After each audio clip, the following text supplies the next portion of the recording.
Hey guys, in this video, I will show you how to download voice clip from Messenger. Alright, so let's begin with the video. First things first, open up your Messenger app on your phone. Next, go to the chat where the voice clip is located. Now we're going to record your screen so we can capture the voice clip. Tap on the voice message to play it. Make sure the sound is loud and clear, and let the voice clip play completely.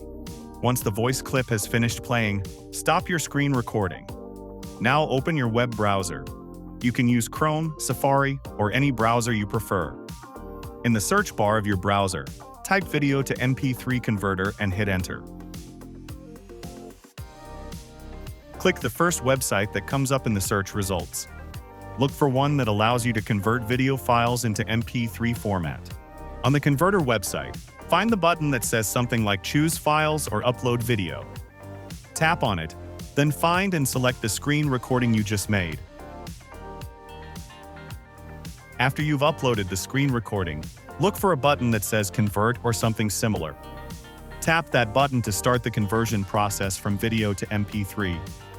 Once the conversion is done, you'll see a download button. Tap it to save your new MP3 file to your phone. So that's basically how you can download voice clip from Messenger. So that's all for this video. Consider subscribing if you find it helpful, and I'll catch you in the next one. Thanks.